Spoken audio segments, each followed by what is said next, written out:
It's 11 p.m. You're in bed scrolling. Another bad headline.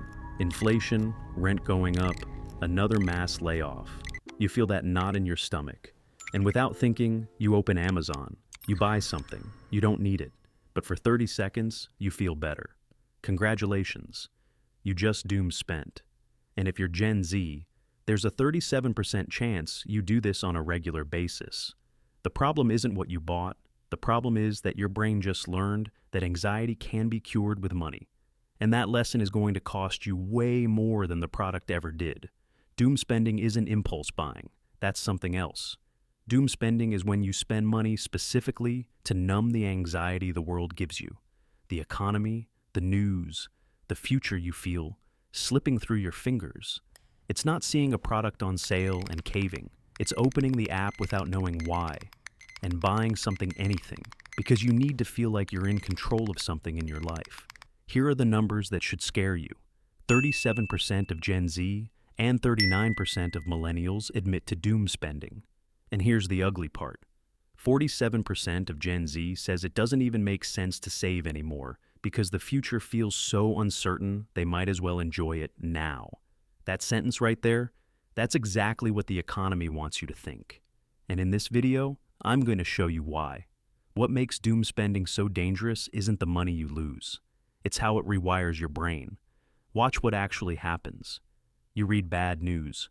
Your brain releases cortisol, the stress hormone. You feel awful. You look for relief.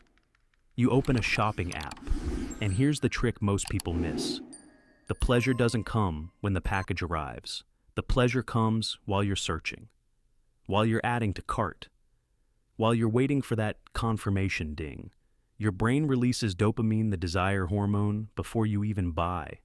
That's why when the product finally arrives, you barely care, and you need to buy something else. That's exactly how addiction works, and the platforms know it. That's why TikTok Shop, Amazon, and Temu live inside the same apps where you're already scrolling bad news. The system is designed so the cure for your anxiety is always one tap away. Gen Z isn't weak. Gen Z is fighting three forces no generation before them ever faced at the same time. Force number one, extreme digital exposure. Gen Z spends over 4 hours a day on social media. And the algorithms aren't showing you what makes you happy. They're showing you what keeps you watching. And you know what keeps you watching? Fear, envy, outrage. Your feed is an anxiety machine engineered to be one. Force number two, the actual economy. This isn't in your head. Only 36% of adults globally feel like they're doing better than their parents financially. Buying a house today takes nearly twice the income it did in the 80s, adjusted for inflation. When your brain decides the big goal house, retirement, freedom is impossible, it rationalizes the small spending. If I'll never own a house anyway, why not buy these sneakers? Force number three, buy now, pay later. Affirm, Klarna, Afterpay. These apps killed the last thing standing between you and a purchase. The pain of seeing the full price. When a $200 product turns into just 4 payments of $50, your brain processes it as cheaper. It isn't. But that friction that used to make you think twice, gone? Let's do the math. Because this is where doom spending stops being an annoying habit and starts being something that literally steals your future. The average Gen Z spends around $200 a month on stress-driven impulse purchases. That's not an exaggerated number for a lot of people. It's lower than reality. $200 a month. Sounds manageable, right? Now, look at this. If instead of spending it, you put that money into an index fund earning the historical 8% average return, in 30 years, when you're 50, you'd have $298,000. $298,000. From purchases you don't even remember making. That's not just a house. That's the difference between retiring with dignity and still grinding at 70. And here's the punch. Doom spending promises you control. It tells you, at least today, I get to decide. But what it's actually doing is transferring your future power, the freedom to choose when you work, where you live, what you do with your time, into the present, into an object that's already collecting dust in your room. Doom spending doesn't give you control, it takes it from you. The bill just shows up 20 years later. The good news, This is one of the easiest habits to break once you understand the mechanism. You don't need willpower, you need friction. 1. Identify your trigger.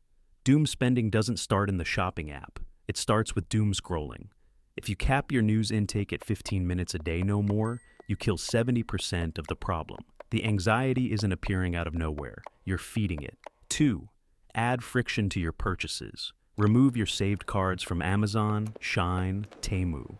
Delete the apps from your phone and only use them on a computer. Sounds silly, but those extra 30 seconds it takes to type your card number are enough for your rational brain to catch up to the impulse. 3. The 48-hour rule. When you want to buy something unplanned, add it to the cart and wait 48 hours. If you still want it after 2 days, buy it. 8 times out of 10, you won't even remember what it was. 4. And this is the big one. Redirect the dopamine. Your brain is asking for a reward. Don't take the reward away. Change what the reward is. A 20-minute walk, calling a friend, cooking something. Anything that releases dopamine without going through your bank account. What you're doing isn't saving money. You're taking back control of your own brain and your future. Doom spending isn't your fault. The system is designed to trap you. But breaking out of it? That's on you. Nobody's coming to save your financial future, not the government, not your job, not the next Black Friday sale. So next time you feel that urge to buy something to feel better, remember this. You're not buying a product. You're selling your future freedom for 30 seconds of relief. If this video made you think differently, hit the like button. It helps the channel reach more people who need to hear this. Subscribe, because every week I drop videos like this one, breaking down the financial traps almost nobody talks about. And drop it in the comments. What's the dumbest thing you ever bought when you were stressed? I read everyone. See you in the next one.